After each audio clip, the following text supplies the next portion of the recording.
بسم اللہ الرحمن الرحیم۔ استغفار کے قرآن و سنت کی روشنی میں ہی فوائد آج میں بیان کرنے جا رہی ہوں۔ ویسے تو بہت زیادہ فوائد ہیں، لیکن میں بہت ہی کم آپ کے ساتھ شیئر کرنا پسند کروں گی۔ کہ نمبر 1 ہے استغفار گناہوں کی بخشش کا ذریعہ ہے۔ اللہ تعالیٰ نے قرآن پاک میں فرمایا کہ جو شخص کوئی برائی کرے یا اپنی جان پر ظلم کرے پھر اللہ سے استغفار کرے تو اللہ کو بخشنے والا، مہربانی کرنے والا پائے گا۔ یعنی اگر وہ توبہ کرے گا کوئی گناہ سرزد ہونے کے بعد تو اللہ تعالیٰ اسے ضرور معاف کر دے گا۔ نمبر 2 ہے استغفار گناہوں کے مٹانے اور درجات کی بلندی کا بھی ذریعہ ہے۔ حضرت محمد صلی اللہ علیہ وسلم نے ارشاد فرمایا کہ اللہ تعالیٰ جب جنت میں نیک بندے کے درجے کو بلند فرمائے گا تو بندہ عرض کرے گا، پروردگار یہ مرتبہ مجھے کیسے ملا؟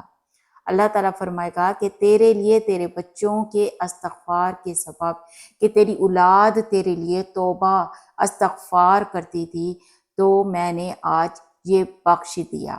یعنی اگر کوئی والدین دنیا سے چلا بھی جاتا ہے تو اس کی اولاد اس کے لیے توبہ استغفار کرے۔ نمبر 3 ہے استغفار بارش کے نزول، مال و اولاد کی ترقی اور دخول جنت کا بھی سبب ہے۔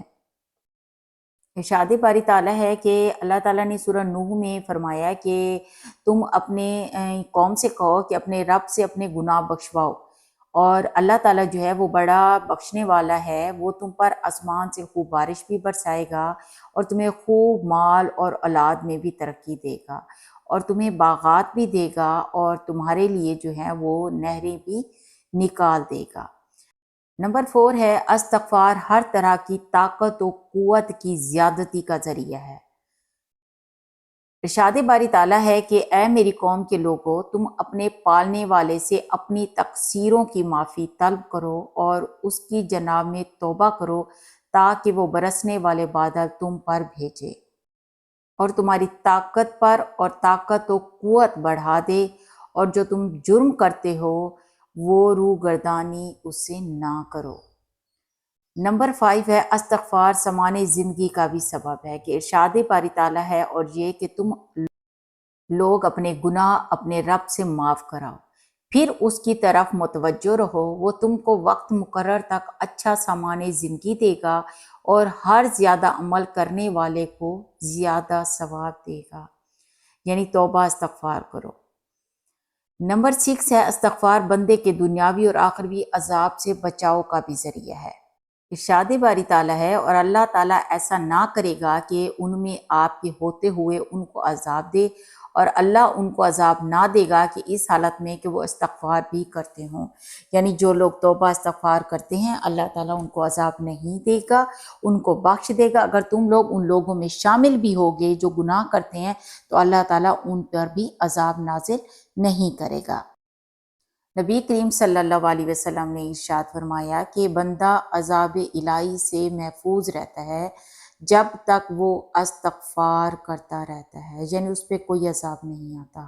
نمبر 8 ہے استغفار نزول رحمت کا سبب بھی ہے۔ ارشاد باری تعالیٰ ہے، آپ نے فرمایا اے میری قوم کے لوگو، تم نیکی سے پہلے برائی کی جلدی کیوں مچا رہے ہو؟ تم اللہ تعالیٰ سے استغفار کیوں نہیں کرتے تاکہ تم پر رحم کیا جائے؟ یعنی اللہ تعالیٰ سے جو ہے توبہ کر لو، یہ نہ کرو کہ تم پہ عذاب نازل ہوگا، توبہ سے عذاب بھی ختم ہو جائے گا۔ نمبر 8 ہے استغفار دلوں کی صفائی کا ذریعہ ہے۔ نبی اکرم صلی اللہ علیہ وسلم نے ارشاد فرمایا مومن بندہ جب گناہ کرتا ہے تو اس کے دل پر ایک سیاہ نقطہ پڑ جاتا ہے، اگر وہ گناہ چھوڑ کر توبہ استغفار کرتا ہے تو اس کے دل کو صاف کر دیا جاتا ہے، یعنی وہ جو سیاہ دھبا ہوتا ہے اللہ تعالیٰ استغفار سے دور کر دیتا ہے۔ اور اگر گناہ پر گناہ کیے جاتا ہے تو وہ سیاہی بڑھتی جاتی ہے یہاں تک کہ اس کے پورے دل پر چھا جاتی ہے۔ یہی وہ رین ہے جس کا ذکر قرآن مجید میں ہے، یوں نہیں بلکہ ان کے دلوں پر ان کے اعمال کی وجہ سے زنگ چڑھ گیا۔ اب استغفار کیسے کیا جائے؟ استغفار کے بہت سارے طریقے ہیں، لیکن سب سے چھوٹا طریقہ ہے استغفر اللہ۔ لوگ پڑھتے ہیں استغفار، استغفار غلط ہے، استغفر اللہ۔ یہ استغفر اللہ سب سے چھوٹا طریقہ ہے معافی مانگنے کا۔ اللہ تعالیٰ ہم سب کو استغفار کرنے کی توفیق دے اور ہمارے تمام گناہ کبیرہ صغیرہ معاف فرمائے، آمین یا رب العالمین۔